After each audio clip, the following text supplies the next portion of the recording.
Hey guys, what's up? Back at the same park again.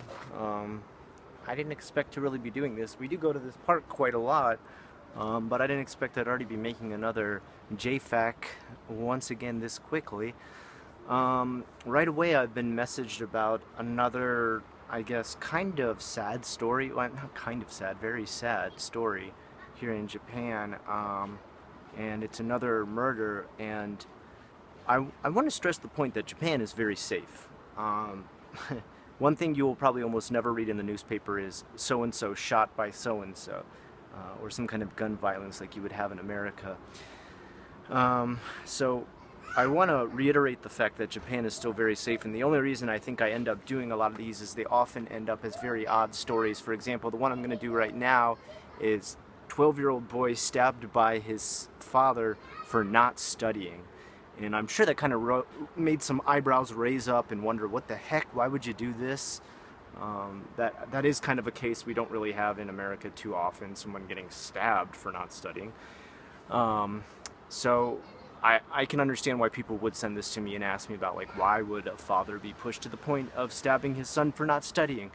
And as a father myself of a 5-year-old and a 3-year-old, I can understand um, how stressful it can be to study for what he was studying for exactly, and that was entrance exams. I want to stress that fact that this wasn't just like some random studying that this kid was doing. This kid was studying for entrance exams, and it would be from elementary school, which would be he'd be rokunensei, so like 6-year elementary school, to entering into a junior high school. And those tests are very rigorous. They are very difficult. They do take intense studying. My son himself is studying to get into certain elementary schools right now, so I do understand like how hard those can be. Because my son is studying to get into some of the top elementary schools, and his math level has to be like, I mean, the math level in Japan is way above what we're expected to do in America.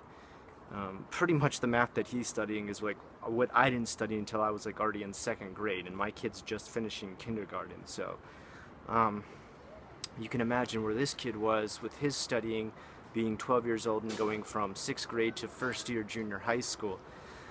I imagine it was pretty difficult, and sometimes I think what really stresses kids out here in Japan is the fact that their studying isn't like, hey, you need to sit down and do 2 hours of studying to prepare yourself for a test.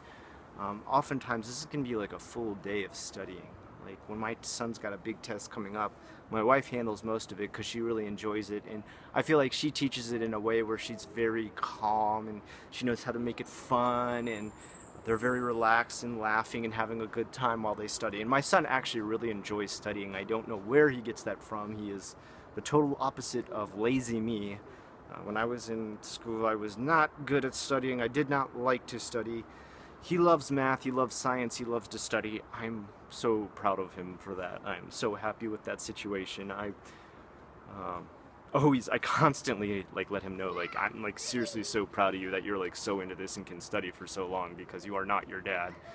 Um, but I can see where a kid would reach a point that he'd be fed up with this. Like sometimes when my son says he's ready to study, we sit down and get ready to study, and then he turns out to be very tired.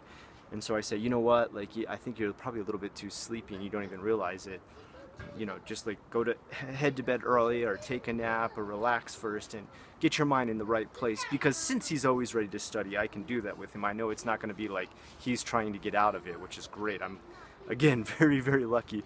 But I do know that they have giant blocks of studying to do, and I've heard other stories of other kids who get very stressed out by this, and I can understand why. I think at times it is too much. um, you know, Education is important, knowledge is important, becoming better and better at a certain subject or whatever you're into, or heightening your skills so that you can enter the top tier elementary or junior high schools like this kid was. I can understand. I get why the father wants that. He wants a good future for the kid, but you've totally made that a moot fact if you've stabbed and murdered the kid. Now, this father was 48 years old. Apparently, he said that him and his son argued about studying because he did not want to and his father did. And that's when he pulled out a kitchen knife and began to stab him in the chest. Um, at first, he tried to deny that that's what the situation was. He rushed the kid to the hospital when he started, of course, bleeding out. And then at that point, he was questioned by hospital staff who said, you know, why is your son stabbed? Like, what happened? And the father originally told them it was just an accident, which I don't understand how you could have some sort of accident. Apparently, he stabbed him like multiple times. And then at which point they decided to call the police, of course, the right thing to do. And when the police finally came, that's when the father told the truth and was like, oh, look, we argued about studying. And, you know, my heart breaks for this family. I don't think the father did this out of being like some sort of malicious psychopath. I think he did this out of insane frustration. Of course, he obviously did take his reaction too far. There's never a point that justifies stabbing anybody for any sort of reason, aside from like defending yourself from an attacker is all I could think of. Especially when you are a 48-year-old man attacking a 12-year-old kid, there's really would not be any kind of situation. I mean, unless that kid had some kind of gun pointed to your head or something like that. That's the only thing I can think. But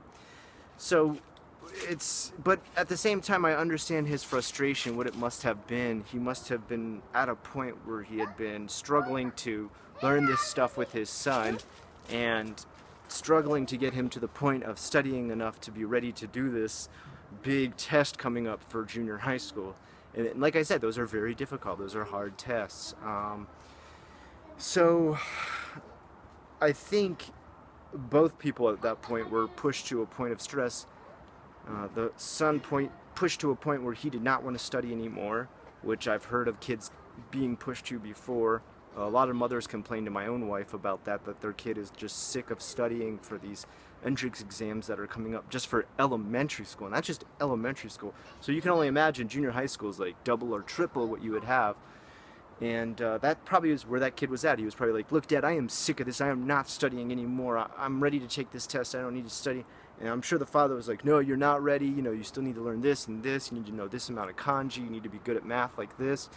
And that's probably where they got into an argument, and he pulled the knife and stabbed him.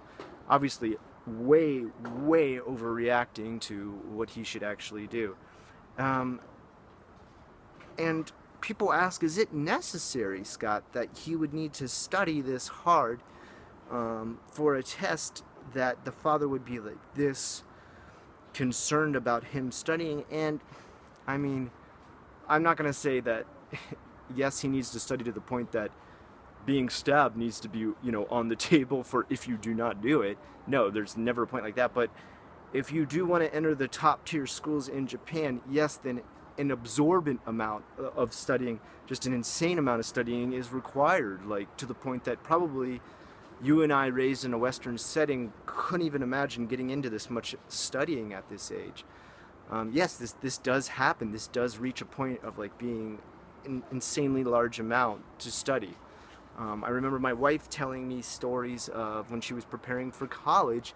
She would stay up till 3 a.m. almost every night studying to get ready for the test to enter medical school. So you can imagine. I mean, this is probably some very important, very deep, very extensive studying.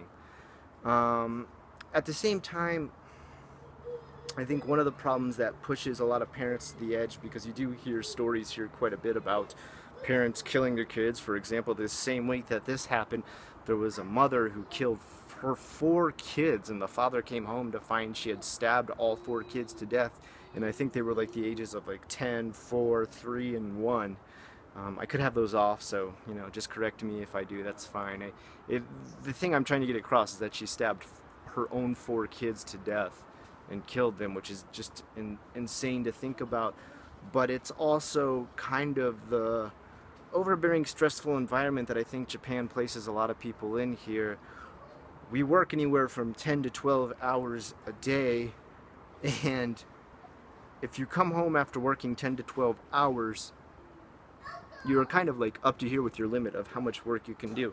And asking your kid and getting your kid and studying with your kid is more work. Let's be honest. I mean, that's not like, you know, super fun time for you, super relaxed time for you. You know, you're not like, I can't wait to get home and study with my kid. Maybe there is some situations, maybe like if I was going to study art with my kid, I'd have a really good time because I love art. But for the most part, if I was sitting down to teach my kid math, I mean, that would be laborious for me as well. And that can be really hard. I mean, you know, I work as a teacher, and as a teacher, and I work as an artist too on the side. When I come home and I have to do more of that stuff for my home time, it's stressful. You know, you're like, dude, I just spent the whole day with kids, and now I gotta take care of my two kids, and I don't have any energy left. You know. Especially when you're at 48, I mean, your energy levels are going down at that point. After you hit about 40, I think you're headed down on the energy level. I know I can definitely say, as I'm at 37 now, the amount of energy I had compared to when I was 27 is considerably lower.